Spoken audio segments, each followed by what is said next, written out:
Real quick guys, before we start today's video, please drop a thumbs up down below on the video. You know, it's free to do. All you have to do is create a YouTube account, and if you already have a YouTube account, it's free. It helps us creators out a lot, man. Helps us for the motivation, helps the YouTube algorithm and all that stuff, man. So please drop a thumbs up right now before you continue watching, and let's get to the video. What's going on guys? Welcome back to another video.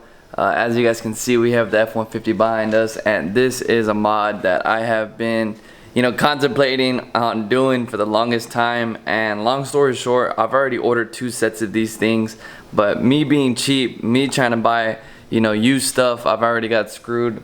The first set that I ordered, they were broken in the mail because the guy sent them off, and it was a little bit sketchy, but PayPal had my back, which brings me to another point. I'm going to be making a video on how you guys can be safe with these private sellers, because the scamming thing is just getting out of hand.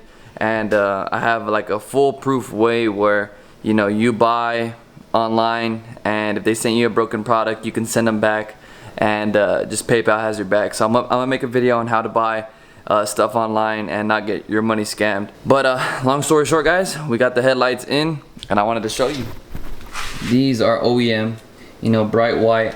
I had the LED bulbs in there. They put out great light outside. They put out great light, but it's just something about, I have the black look going on with the black wheels. I'm going to black the badges out again, and I just wanted a black housing. So moving along to the right side, you guys can tell I already got these headlights in, and man, they look freaking gorgeous. And these are the switchbacks. So these turn on, and then the light bar is white. Whenever you turn the blinker on, they turn orange. I'll show you guys that. Maybe black fog lights in the future, but you guys can see, man, it has that Raptor style, and it just looks so freaking sick. So I'm gonna go ahead and install the other side for you guys today. And I wanted to do one side, that way I can give you guys a little tips and tricks. But this headlight install is one of the easiest I've ever done. That one's pretty easy on that truck. Man, I forgot to tell y'all, that's the new daily. But on the SN95, man, it's even harder. But these are freaking easy. It's just a lot of bolts. So I'm gonna go ahead and show you guys. The first thing we're gonna do is take off these 2 bolts right here. They're 10s. We're gonna take these off, and then this part needs to come off. It's a little clip. Get that off. And in here, I'm not sure if you guys can see, there you go, they are 2 7mm bolts. We're gonna get that off, and basically there's just clips right here, right here, right here, right here, and right here, and then this whole thing just comes off. And then we could go ahead and get the headlight out, and I'll show you guys exactly how to do that. Alright guys, and after y'all have that plastic clip on there, nothing else is really holding this in except for some clips. So all you have to do is pull on it, and just be very careful, because you don't want to break the plastic, but as you guys can see. And then just make your way across like this. Pull, pull very gently, and all the clips will start popping out. It's an efficient way to make it work. It's just kind of scary whenever you're trying to take them off, because you don't want to break the clips. So like, as you guys can tell, there's 1, 2, 3, and then all these little ones across the bottom. But this whole thing is off. That gets the headlight, access to the headlight. And then you don't necessarily have to take this off, but I took this whole part off because there's a little thing underneath the headlight. This part right here.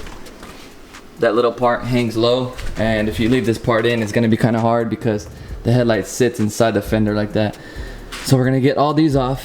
They are all 10mm bolts. 1, 2, 3, 4, 5, 6, 6, and 1 8 right here. So get all this off, and then I'll show you guys how to. But we already have the 2 top mounting bolts off. Then there's only 1 all the way in there. You just need a long extension to get it out. And guys, if you are a DIYer and you do a lot of your own work, I definitely recommend a ratchet like this. This is a 3/8 Milwaukee, and I have my drills and stuff, and I can never imagine going back to just turning wrenches like slow all the way out. So definitely invest in those, man. They pay themselves off and makes the job go a lot faster. So let's get it out. Alright, so we have all the bolts out, and I forgot to mention there's a little clip right here, and there's 2 little teeth that you have to compress like that and pull it out. That little clip is the only thing holding this part in, and then I'll show you guys how to do it. There's this little part in here. Not sure if you guys can see, but there's a little part in here that mounts to the bottom. You can see through these little holes, and it's kind of holding it in a little bit, but as you guys can see, it's pretty loose already. So we'll pop those clips out and I'll show you guys how to get this out. Alright guys, so we got it out, and these were the little clips I was talking about. Right there and right there. All you gotta do is get a screwdriver in there and kind of, you know, just compress it right there and close it off, and then it'll pop out. Alright guys, now you can see everything's open to the headlight. Both headlight bolts are out, like I said. Now we just need to get this one out and the headlight will come out.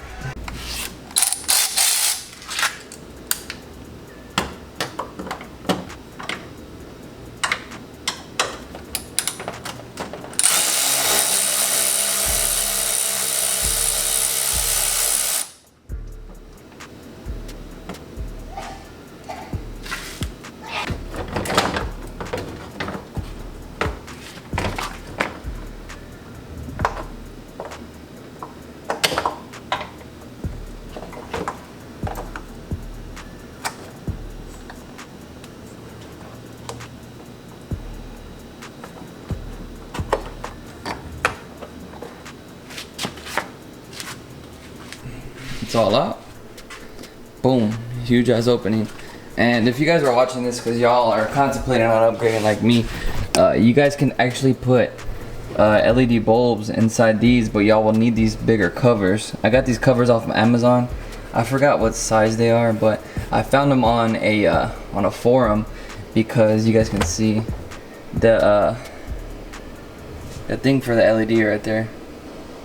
Anyways, the thing for the LED right here, it sticks out way too far for the regular covers, and it's almost damn near flush, but I was still having issues with condensation getting in my headlights, and these things right here fixed it.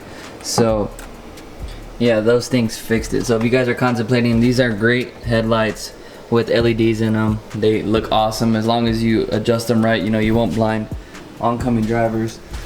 But old headlights are out, and the new headlights are in, man. And these are the badass Anzo housings that I got used. Actually, I got these for $350, but like I said, they were broken in the mail, and who knows if the guy's being serious about him not breaking them. You know, you never know. I've had a guy try to ship me some headlights, and they were cracked in multiple places, and you could literally see the silicone where he was trying to glue it and hide it. So, you know, there's good people out there, and there's also shitty people out there, but let's get this in. And like I said, this is the switchback DRL whenever you turn the turn signal on, and it's very easy. I'm going to show you guys how to do it. Let's go ahead and do it.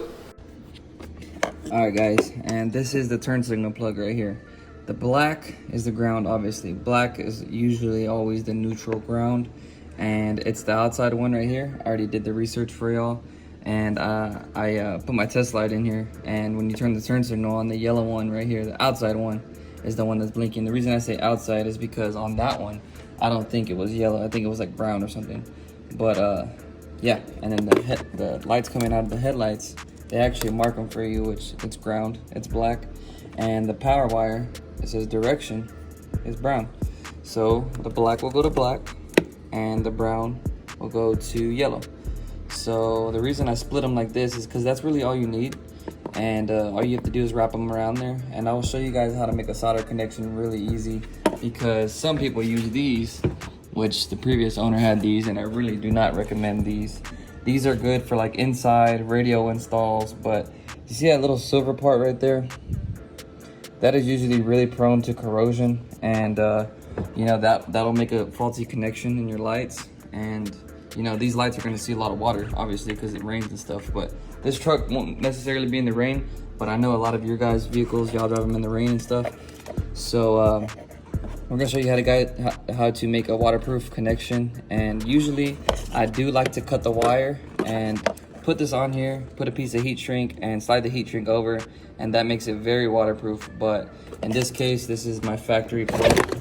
I don't really want to, you know, chop it up. I can and wire a new piece in there, but I don't really like to do that on a factory plug like this, especially because it's so short. So I'll show you guys how to make a solder connection real quick. All I'm going to do is wrap the wires around these little contacts right here and solder them in. Okay, and what I see a lot of people doing when they're soldering, what they do wrong is they try to melt the solder and basically drip it on the wires. Well, you're not supposed to do that. You're supposed to heat the wire up itself, just like that. You see how I have the tip of the soldering iron right there, right on the connection.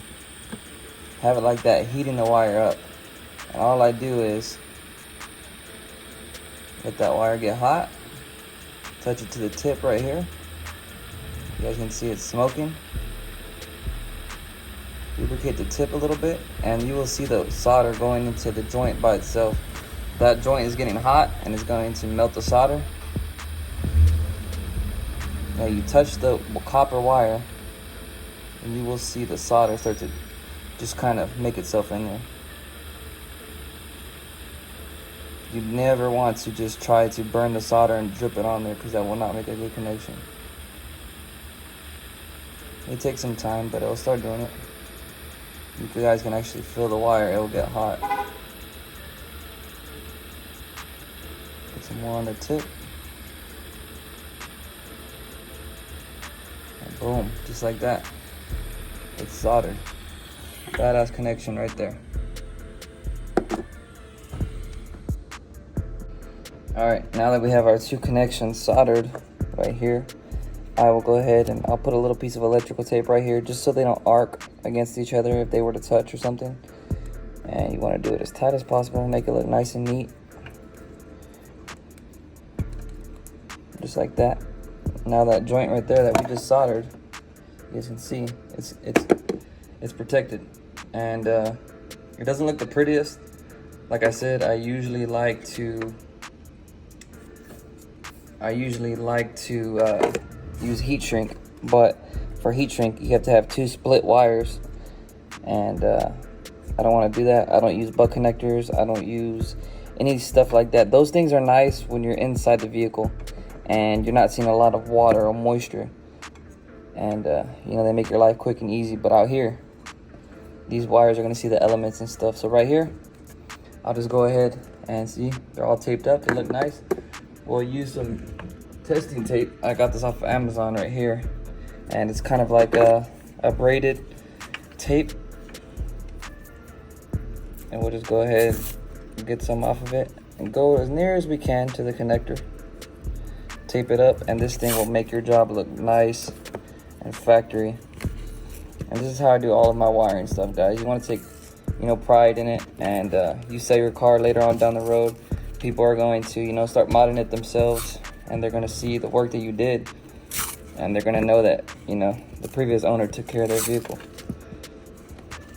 The last thing you want to see is, you know, those electrical caps and butt connectors and scotch locks and all that shit, man. That's just, you know, lazy and the easy way out that, you know, won't really last to longevity. So boom, just like that, we have our connector. This thing looks freaking OEM. All you gotta do now is plug it into the headlight. I'll show you guys what these things look like when we hook them up. All right, guys, now that our headlight is in, we'll go ahead and turn it on. See if all of our stuff works.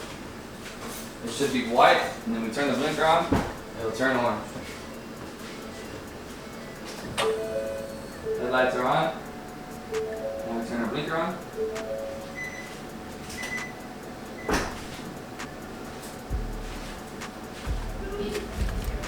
boom. Now it's orange. Turn it off. It should shut off.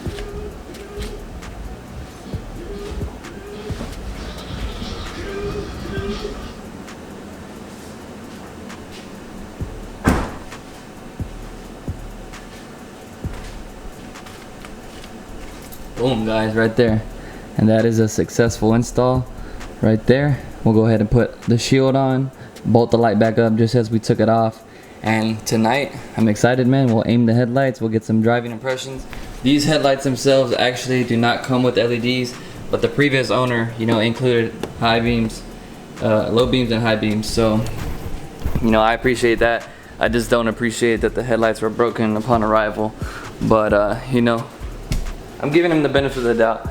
And, you know, I'm thinking that UPS did it because just the way he packaged it. I told him that, you know, a lot could have been avoided. I'll post up the picture right here, how the headlights were sitting in the box. A lot could have been avoided, you know, if you bubble wrap them, you know, take pride in your packing and stuff like that. And you know, this is what the box looked like upon arrival. So yeah, we'll go ahead and put the headlights back in. We'll give you guys a little walk around of the truck. We'll pull it out. I haven't drove this truck in a while, and get back to it. Man, guys, I just closed the garage. Check these light bars out, man. Jeez. Damn, man. That looks freaking rad right there. So sick, man. Let's go ahead and put the hazards on. And we got the orange light bars. Man, I'm glad I waited for the orange light bars because I was going to do the regular blinkers. That looks freaking sick, man. And then we have the orange lights up there in the grill.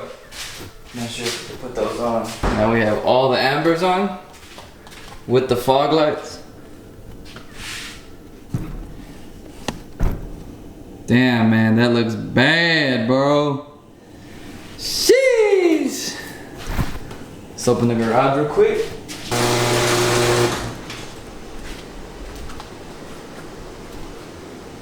Hell yeah. Let's actually close it so we can see the light pattern. Now we can put the headlights on. Let's see what the beam looks like.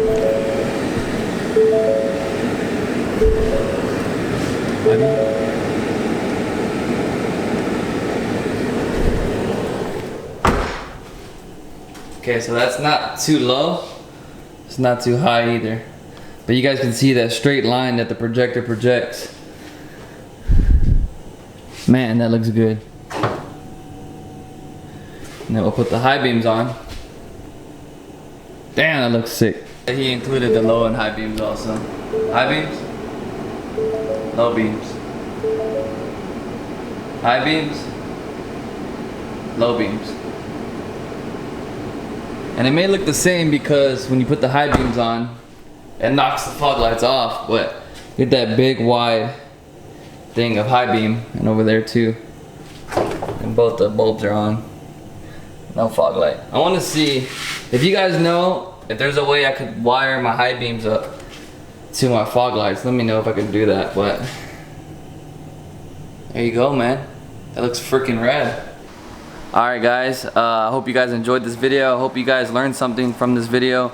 The video is not quite over yet. I am going to include some night driving on, you know, some dark county roads to see exactly how these projectors look. Because like I said before, the OEM headlights, they weren't that bad because they're really bright inside. They have those reflectors, so it shoots the LEDs out pretty good if you have an LED upgrade. So those lasted me pretty good. And so yeah, let's see how these projectors compare. I didn't get any night driving footage of the halogens just because, you know, I was really excited to put these in. So I appreciate all the support, guys. Thank you guys for watching today's video. Please drop a like on the video if you guys enjoyed it. Drop a comment down below. Let me know what you guys thought. Let me know if, you know, any of this helped y'all out. And we'll see you guys on the next video. It's your boy, Fourpointsixchris. See y'all later, man. Peace.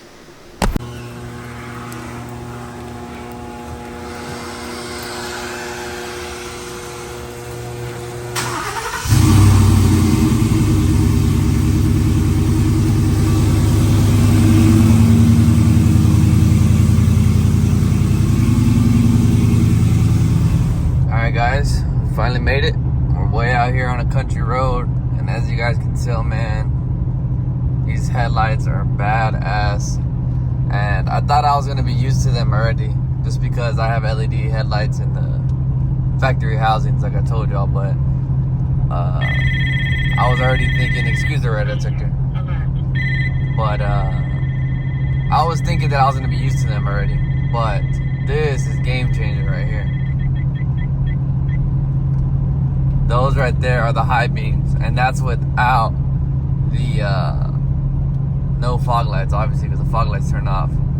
But man, and we are looking through a 30% tinted windshield right now too. You know, so I guarantee you that the windshield's dimming it down a little bit, but no high beams. High beams. Man, these headlights are badass, and I'm kind of kicking myself in the ass for not doing this any sooner. But yeah, man, these things look rad. I like the way they light up whenever, you know, you hit the remote start on the truck and you lock the vehicle, unlock the vehicle. They just look really sick, man. So I'm gonna go ahead and I'm gonna pull over here, and then we'll see how much light they're putting out outside the vehicle, not looking through this dark tint. But I got some people behind me, so we're gonna have to pull over up here, you know, and I'll show you what the lights look like outside, and then we'll wrap this video up.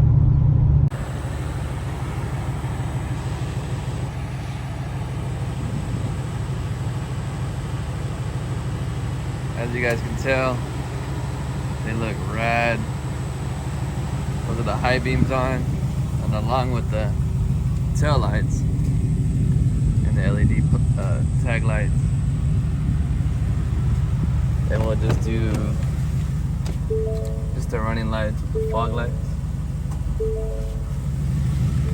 you guys can see the bars, the way they look. Damn, man, that looks sick. And even with that, you know, it still gives you pretty good light, just with the fog light. And then we'll hit the hazards. No fog lights.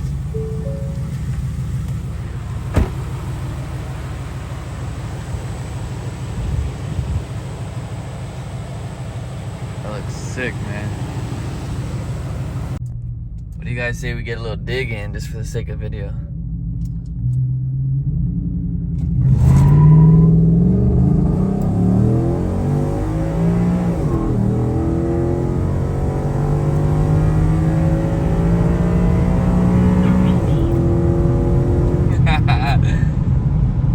Hell yeah, man.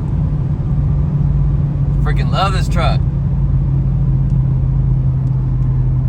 Alright guys, I hope y'all enjoyed this one. We will see you guys on the next one. It's your boy, 4.6 Chris. See y'all later, man. Peace.